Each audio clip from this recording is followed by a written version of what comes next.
Feeding the Flame by Tuesday Love Sang Rampa. Read for you by BlueFriend in beautiful BC. Chapter 11. A man has to hold his mouth open a long time before a roasted partridge will fly into it. The old man snorted in the throes of preoccupation. All these letters, all these questions, how to put within the compass of one book answers which would really help people, because that is the purpose of a book, isn't it? To help or to amuse. And this isn't an edition of comic cuts, it's meant to help. So let's get on with the first question. I am not at all clear on this karma business, so everything we do affects someone else, does it? We must get an awful lot of karma without knowing why we've got it. No, that's not true at all. People have the weirdest ideas about karma. Perhaps they haven't read my books properly. I sometimes get a letter from a person who writes so happily, "Oh, Dr. Rampa, I read Wisdom of Ancients last night. Tonight I'm going to read Chapters of Life. I managed to go through Youth Forever in just 2 hours. Well, of course, this is just a waste of time. It doesn't do anyone any good, and it doesn't do any author any good to know that his books are being skimmed like that. These books are meant to be studied. Karma is of vital importance to all of us, and in my books you have an opportunity of knowing what karma is all about.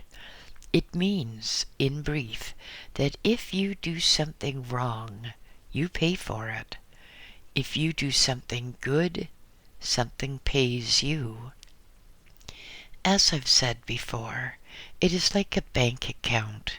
You are like a storekeeper who has good and bad on the shelves.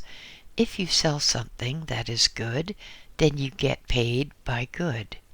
If you sell something that is bad, you get paid by having an overdraft. Now, get this quite clear. Whatever you do does not necessarily and automatically have an effect on any other person or creature. It depends entirely upon the circumstances. If, for example, you take a dagger and stick it into a person, then of course you're not doing a good deed, are you? In that case, then, you would have karma against you. But if you do something which has an effect, a bad effect upon a person you have never heard of, an effect which you certainly did not anticipate, then you do not have to come back and pay off that person. I advise you, though, to read my books more thoroughly, and then you will know a lot more about karma. Question: what are we doing down here anyhow? When we leave here, what is our objective? Not just playing about in the astral, but what do we really want to do in the end? The OverSelf cannot of itself experience desire, suffering, pleasure, etc., as we know it on earth. And so it is necessary for the OverSelf to have some other method of gaining knowledge. People upon earth are just extensions of the OverSelf, which can gain knowledge. For example, suppose you have a bag and you cannot get inside the bag, and you cannot see inside the bag. If you can get it open enough to get your hand in, your hand, which is an extension of your other senses, can feel around inside the bag and can tell the brain what there is inside. In much the same way, the OverSelf gains information through the extensions called human beings. When the OverSelf has sufficient knowledge, when the OverSelf is so advanced that no more knowledge on the earth cycle is desired, then it calls home all the puppets which are humans, and they all merge again into the OverSelf.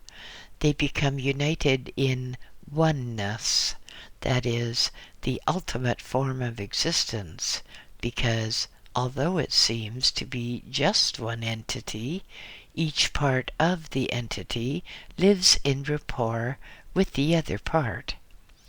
You've heard of twin souls. Well, on the earth plane it is impossible for twin souls to get together. But when they return to the OverSelf, twin souls are reunited to form a perfect whole, and they live in a state of very great bliss until it occurs to the OverSelf that perhaps there is yet a higher form of knowledge which could be investigated. And then the OverSelf sends out puppets, not on the earth plane, but on some super plane, and the whole cycle is repeated. The puppets gather in the knowledge throughout a period which to us is eons of time. Again, when sufficient experience or knowledge has been garnered, the OverSelf calls in the puppets. Twin souls are again united in an even greater state of bliss. Now, here is a question from Miss Newman. She says, how should animals be destroyed so that death is painless and their astral body is not harmed? The best way is to inject some drug which causes the animal to lose consciousness, and then the method of disposing of the animal is not so important because there would be no pain.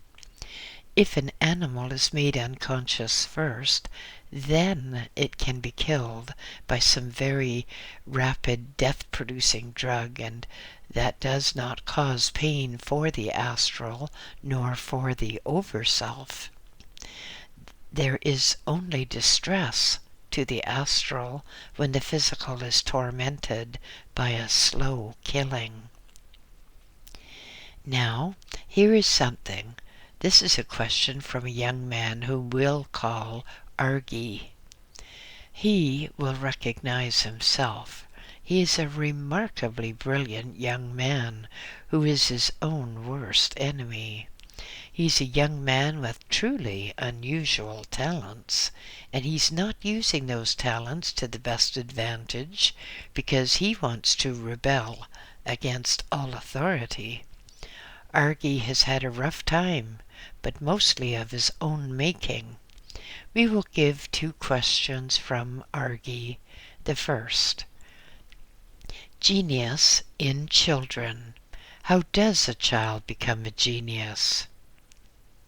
In most cases, the entity on the other side, before coming back to Earth, realizes that there is some special and specific task to do. It realizes that after a certain number of years, it, the entity, may leave, and may perhaps leave a caretaker in its place.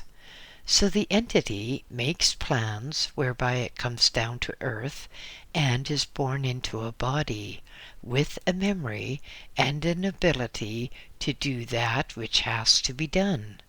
For example, an entity may decide that something has to be done about a certain form of music, so it comes down with a memory of that almost intact. Then, just about as soon as it can speak or move of its own volition, the entity finds it can compose or play, and then it is said, "We have a genius. We have an infant protege." Most times the poor wretched child is stuck in front of a cine camera or something, or dumped on a stage to make money for people who do not know what it's all about, and the child is so busy making money that the inherited memory peters out. In those cases where there are no stage shows and no cine camera shows, the child may play divinely and may compose exquisite music. And then, when he reaches a certain age, let us say 20 years of age, the entity realizes that his task is done, and he lets some other entity take over while he, the original occupant, moves on. This is called transmigration of souls, and it is far, far more common than is generally supposed. Argy has a second question, and here it is. Why do Negroes rarely need tuition to play musical instruments? Negroes are a special type of people. Their basic vibrations are such that they are in tune to the music of the spheres. Often a Negro can hum music which he has never heard before. Often he can just pick up a musical instrument and play it, because that is his basic makeup. You get certain classes of people, such as North Europeans, who are very cold and very analytical. They're very frigid in their attitude. That is their makeup. But if you get the Latin type of people, they are warm in their makeup, quick to smile, quick to pass a joke. They can see the funny side of things, particularly if the misfortune happens to someone else. That is their makeup. Negroes for many years have had a hard life, a life of persecution, and the only thing which has sustained them has been their musical makeup, their ability to derive consolation and solace from religious music. As such, it is part of their birthright, part of their heritage, part of their basic makeup. Negroes are usually very, very musical because their basic frequency is such that they subconsciously pick up music from other sources in much of a way similar to the poor wretched man wearing a hearing aid who sometimes picks up transmissions from the local radio taxi cab company. Well, let's get on with it. Here's a question. I am a loving mother of a 5-year-old boy, and your books, true as they are, scare me for what my son and all other young children will have to suffer owing to events bigger than themselves. I can see him torn into pieces by atomic bombs and all grim pictures like those. His lifelines on both hands are abruptly interrupted at an age of about 30 to 40. I can find some consolation in your books for what concerns my death, but has ever a mother of any religion rejoiced at the death of her only son?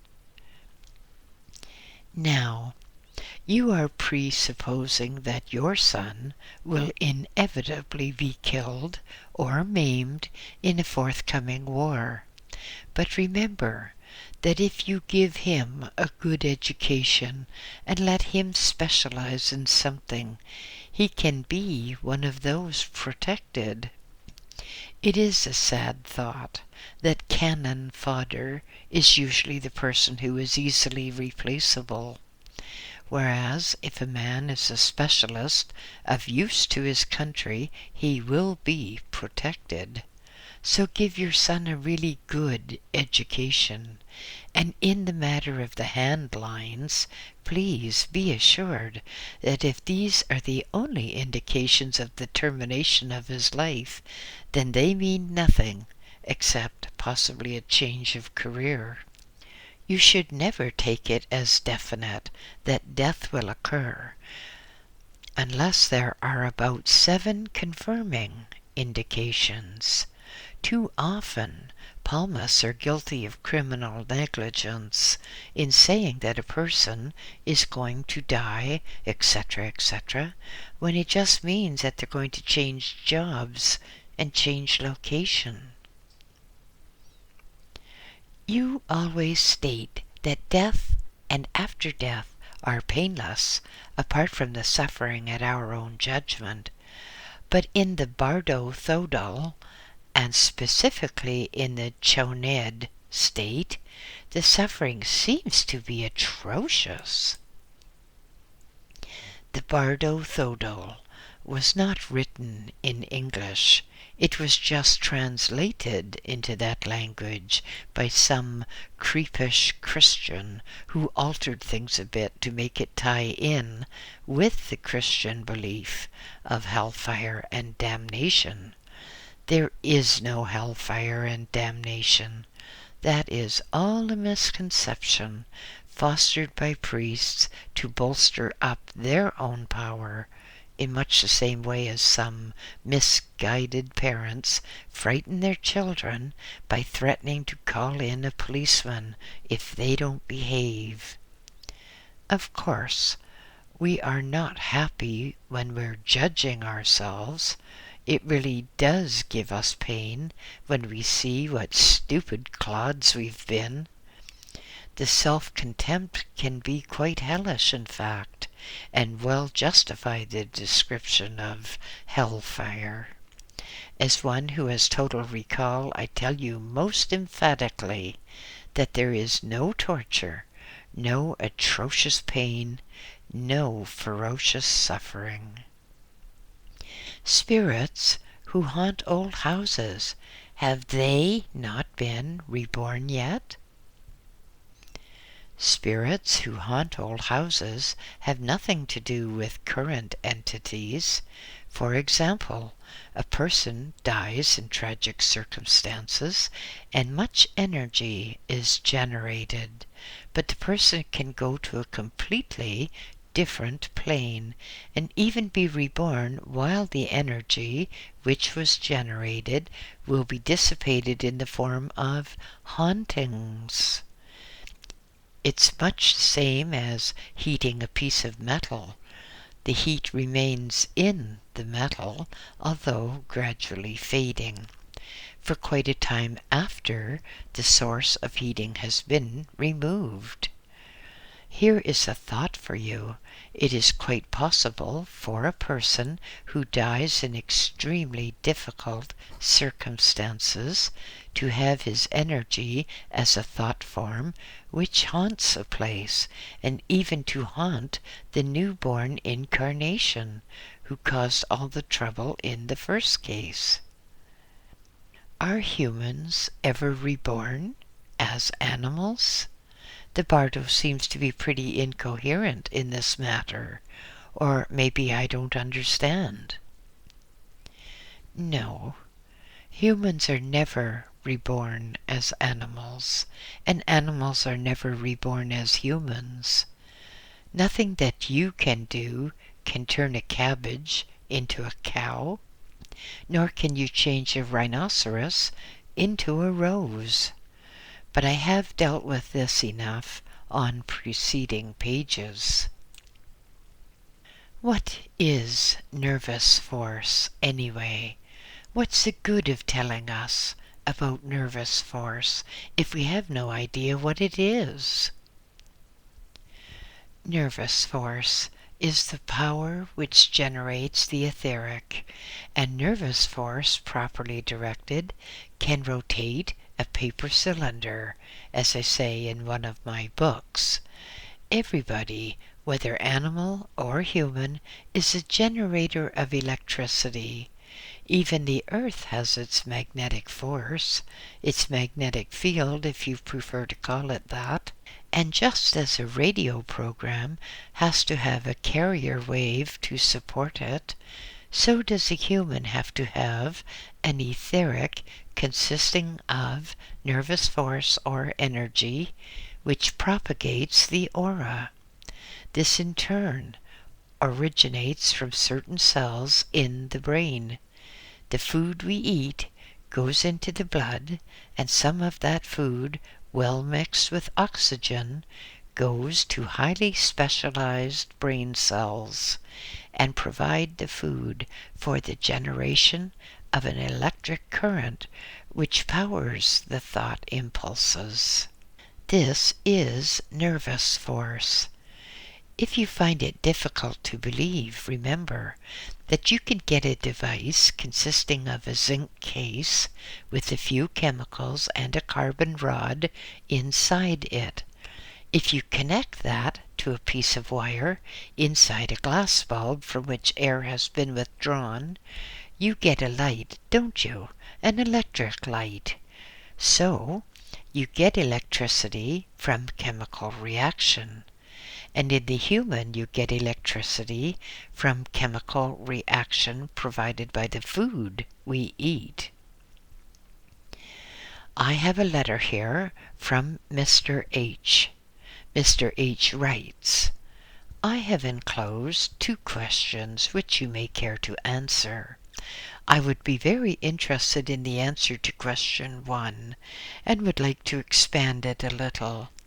In addition to the matter of personal responsibility, which I think very important, I'm confused on the matter of personal identity. This really boils down to the definition of the word I. While I can see that in many ways I am not the same I that I was 20 years ago, and presumably will not be the same as 20 years hence, yet I retain a sense of identity between these various I's. However, if an OverSelf can operate 10 puppets, what happens to the sense of I when all the puppets are dead? Does the OverSelf then continue to operate 10 astral puppets? And, continuing the thought into the future, what happens if the 10 puppets half succeed in liberating themselves? On a more particular note, I have often wondered why it was necessary for you to pick up such an arduous route for your journey to the West. Would it not have been possible for you to go to a university in India or Europe? And could not funds have been deposited in the West for your use? Many of your troubles seem to have stemmed from a lack of money. Well, Mr. H, let's see what we can do to answer your queries. Actually, I think most of them have already been answered in this book, or in previous books, but let us write you an imaginary letter. Dear Mr. H, you really are in a state of confusion, aren't you? Much of your confusion arises from the fact that one has to write in 3-dimensional terms and attempt to describe the operation of an OverSelf working, say, in a 9-dimensional plane of existence. You say that you think a puppet loses personal identity, but of course if you think about it, that's not the case. Look at that matter like this. Forget all about anything outside the body, and assume, for the purpose of this explanation, that the body is compartmental. The brain, then, represents the OverSelf, and everyone knows that the brain directs the hands, the fingers, etc. The fingers represent puppets, and the brain can suggest that the fingers do something. But the fingers are still separate entities or separate individuals. They can feel and they can become highly skilled. In fact, at times, they seem to work on their own volition. The heart is another mechanism which cannot be controlled, except in abnormal cases, by the brain. OverSelf. Because if the brain, representing our OverSelf, got in a bad temper, then conceivably it could stop the heart from beating, and that would destroy the entire mechanism of brain OverSelf and the organs puppets. So, you see, the actual OverSelf provides the substance from which the human astrals are made, and each entity or human body has full control and full choice of action, always provided that such action will not jeopardize the OverSelf or human organism. Take a big firm with many branches. There you have a chairman of the board of directors or a president. You have many departmental heads and many general managers to staff all the district branches, and all these people work with their own responsibility while working within the framework of company policy. They do not have to tell their chairman of the board of directors every little thing, nor do they have to telephone him every moment about decisions which they are qualified to make. The chairman of the board of directors, or the president, call him what you wish, represents the OverSelf, and all the departmental heads and managers are the puppets. You ask what happens when the puppets die. Is the OverSelf, derived of its 10 or so puppets, immobilized, you say? Let me ask you a question. What happens if one of the branch managers retires or is removed for some particular reason? The firm or branch does not close down. Instead, a fresh manager or puppet is appointed. And anyhow, in this chapter, and possibly the chapter before, I have already discussed how puppets return to the OverSelf. Yes, I could have taken an easy way. I could have gone to a university. I could have had sacks of gold all around me. But tell me, Mr. H., what sort of knowledge would I have gained then? I would be the reflection of other people's knowledge, some of it which is admittedly faulty. I would not have gained the knowledge of life which I have at present, and which is very painfully first-hand, believe me. People who go to university and learn everything the soft way merely learn the opinion of others from printed pages, which may be years out of date. In a university, a student may not dare to question the precepts of another. One is taught that it is impossible to do a thing except in the way specified in the textbook. But people who have not been to a university just go ahead and do the impossible thing anyway. Royce of Rolls-Royce, and Edison, and Ford, and thousands of other very intelligent men did not go to a university, so they did not know that the thing they wanted to do was impossible. They did not know that such a thing was impossible, because they lacked the education to read the textbooks, which really are the opinions of other people. And so Royce, Edison, and Ford, and others just went ahead and invented the things which textbooks would say were impossible. So attendance at a university can be a drawback. And that should straighten out a few questions for you, Mr. H. And I hope that now you find your thoughts are more settled.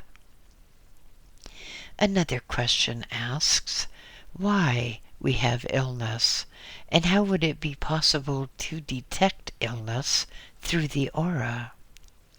Well, illness and disease come either from within or without. When it comes from without, a germ or virus can be caught from another person and is not the fault of a body that catches it. When we have a case of illness from within, that is, when the disease comes from within, the body chemicals are affected because everything comes from thought. What the electricians call electromotive force comes into play. Thought is electric impulses. When we think, we generate electricity. The electricity is thus the electromotive force which causes our muscles to work or even upsets our body chemistry.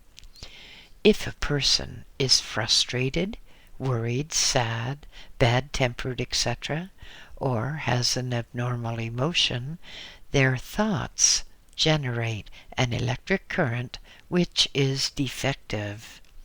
It may not have the necessary correct waveform, and because the electric current is defective, it causes wrong messages to go to the glands, and the glands secretion change to cope with the wrong thoughts and the wrong messages caused by those wrong thoughts.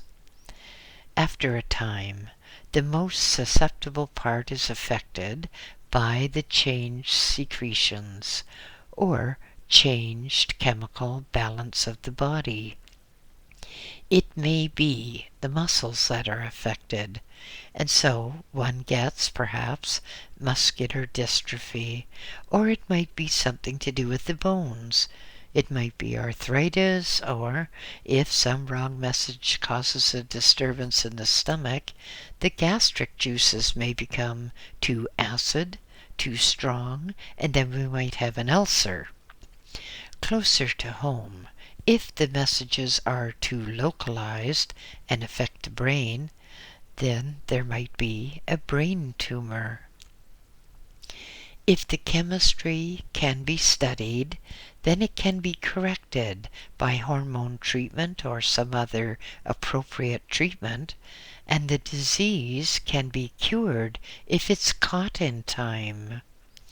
If too much damage has been done, then it can't be cured, but it can be alleviated. The person should remedy the thing or emotion that caused the damage in the first place by getting a more balanced outlook, by controlling the emotions, or by a changed set of circumstances, such as a fresh job or fresh partner, etc. All these things can be seen in the aura. Whatever happens to a body can be seen in the aura. Looking at the aura is like looking at radar pictures. You can see land or a storm disturbance, which is quite beyond ordinary sight. Whether an illness starts from within or without, it can be detected from the aura. If one catches an infection from some other person, then it takes a certain time for that illness to manifest substantially in the physical. Yet in the aura, at the exact instance when the infection took place, it shows quite clearly. It shows like lines of stress. If the illness is caused from within, then a periodical examination of the aura will show the danger of an illness quite a long time before the body is seriously affected, and so the illness can be cured almost before it has become apparent. In connection with this, I have been working on such a matter for a whole lifetime, and the biggest difficulty has been getting people to part with their clothes. There was a certain noble lady in England with whom I was discussing the matter. We were only talking about it, and this very noble lady, who has been married and has a family of her own, said, "Oh, you want nude bodies. Most definitely I should do everything to oppose anything which required a woman to remove her clothing or to expose certain portions of her body." I, with great restraint, refrained from reminding that noble lady that even she had to expose a certain portion of her body so that her babies could be born. End of chapter 11.